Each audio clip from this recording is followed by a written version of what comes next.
Hey everyone. Um, Collective means non-specific.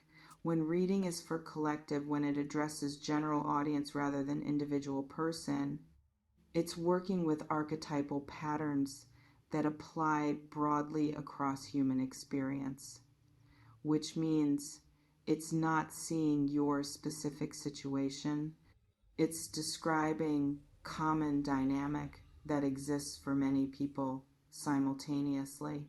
It's pattern recognition, not personalized prophecy. So when collective reading talks about this person wanting private conversation to admit everything, it's not talking about your specific person. It's talking about common relational pattern where people carry unspoken truths that eventually create pressure to confess. And that pattern, it's universal enough that significant percentage of people watching will map it onto their own situation, will think, yes, this is about the person I'm thinking of, will personalize generic statement. But the reading isn't seeing them specifically, it's just describing patterns so common that high probability exists someone in viewer's life fits it. Can you distinguish between personalized insight and general pattern? This is critical skill for consuming spiritual content, because here's what admit everything is designed to do. It's deliberately ambiguous. Everything could mean anything. Could mean feelings they haven't expressed, could mean actions they've concealed, could mean truth about their situation they've been avoiding sharing. And that ambiguity, it lets you project, lets you fill in whatever confession you're hoping to hear, whatever admission would resolve your specific uncertainty. So you watch collective reading about someone admitting everything. You think about your person. You imagine what everything means in your context, and you feel like reading is speaking directly to your situation. But the reading hasn't specified anything. You've done all the work of making it relevant by filling in the blanks with your specific circumstances. That's not the reading being accurate. That's you personalizing vague statement through your own projection. Are you personalizing collective content and calling it accuracy? Notice when you're doing the interpretive work, because I need to address what you're probably hoping this means.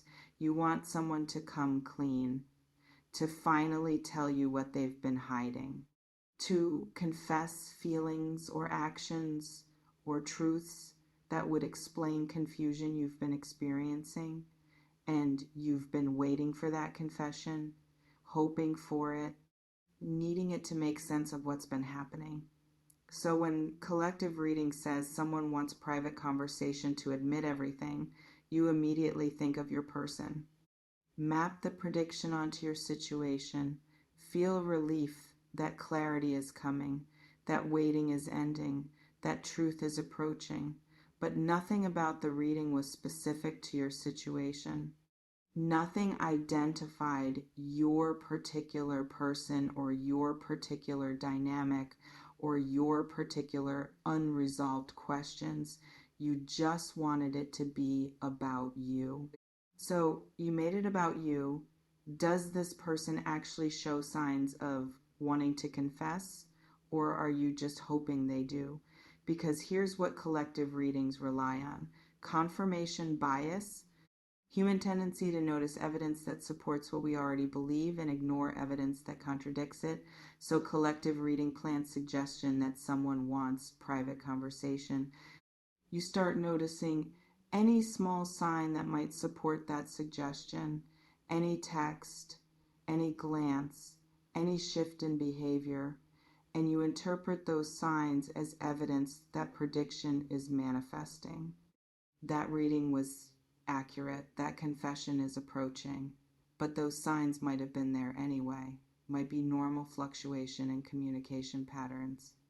Might be you hyper focusing on anything that could be made to fit prediction.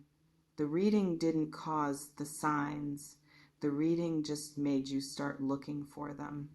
And humans who look for signs find them, whether they're actually significant or just random noise. Have you been finding evidence that reading is accurate? Examine whether that evidence would seem significant without the prediction priming you. Because I want to talk about why private confession fantasies are so compelling. They promise resolution without requiring your action. Someone else will initiate. Someone else will provide clarity. Someone else will do the vulnerable work of truth telling. You get to remain passive, get to receive confession rather than demand honesty, get to be granted clarity rather than create it yourself.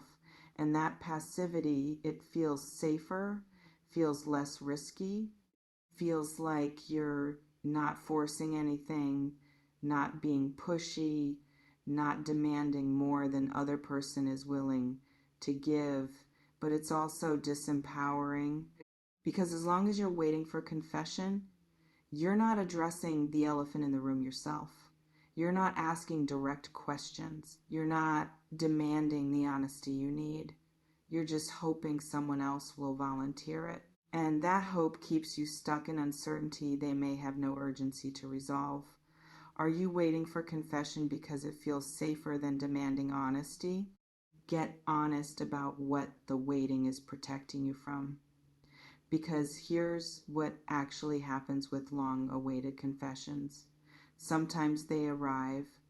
Person finally gets uncomfortable enough with concealment that they disclose what they've been hiding. But often, confession doesn't contain what you were hoping for, doesn't provide the clarity you needed, doesn't resolve the confusion you've been experiencing. Sometimes it creates more questions. Sometimes it reveals that what you suspected was true. Sometimes it's partial truth that leaves significant things still hidden, and then you're left deciding, is this enough? Do I push for more? Do I accept partial honesty as all I'm going to get?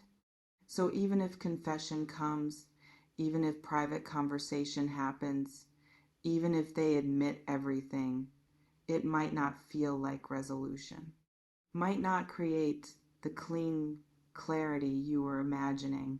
What will you do if confession disappoints? Prepare for that possibility, because I also need to address people who consume lots of collective readings. If you're regularly watching collective love readings, if you're constantly checking whether predictions about confessions or conversations or returns are manifesting, you're not in relationship. You're in parasocial relationship with content that tells you what you want to hear about relationships that aren't serving you. And that consumption, it's substitute for action. It's giving you feeling of engagement, feeling of movement, feeling that something is happening while nothing actually changes.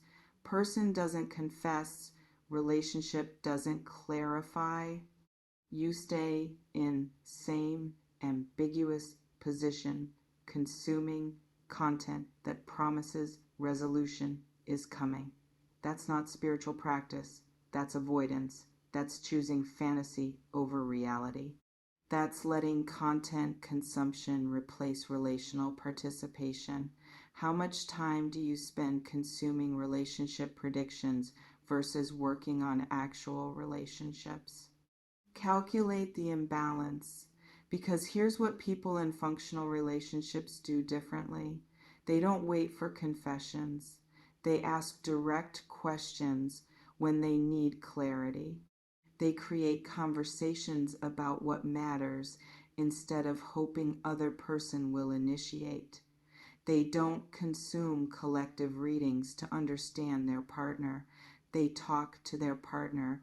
They observe patterns. They trust their own perception. They don't need external validation about whether someone has feelings for them.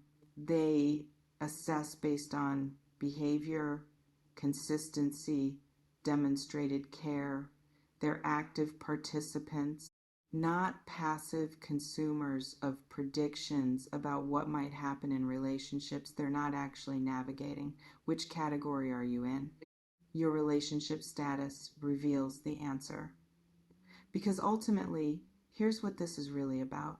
You want someone to confess, to admit, to finally tell you what you've been needing to hear. And collective reading is telling you that's coming. That person is ready. That private conversation is approaching. But the reading can't actually know that, can't see your specific person, can't predict their specific choices.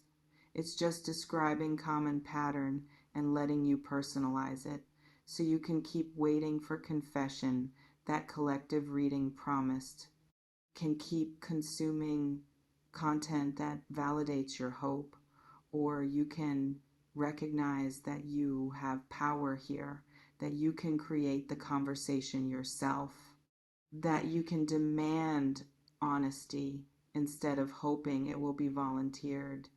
You can say, I need us to have honest conversation about what's happening between us.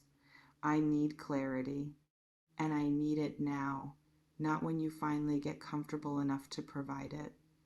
That's vulnerable, that's direct, that risks hearing things you don't want to hear, but it's also powerful, it's active, it's you taking responsibility for your own clarity instead of consuming predictions about when someone else might provide it.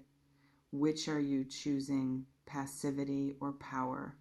Your choice determines whether you stay stuck or start moving. Because here's the final truth. Collective reading can't tell you whether your specific person wants private conversation, can't predict whether they'll admit anything, can't see your particular dynamic. It can only describe general pattern and let you decide whether it applies. So stop looking to collective content for personalized guidance. Stop waiting for predictions to manifest. Stop consuming instead of creating. And start engaging. Start demanding. Start participating in your actual relationship instead of consuming content about hypothetical relationships. The conversation you're waiting for, you can create it right now. The confession you're hoping for, you can demand it directly. The clarity you need, you can require it instead of hoping it will be offered. That's your power. That's your agency. That's your path out of uncertainty. Use it. Or stay stuck consuming collective readings while your actual relationship remains ambiguous. Your choice. Choose wisely. Collective readings describe patterns, not your person. If you need confession, demand honesty. If you need conversation, create it. Stop waiting for content predictions to manifest and start creating the clarity you actually need. Your power is in action, not in consumption.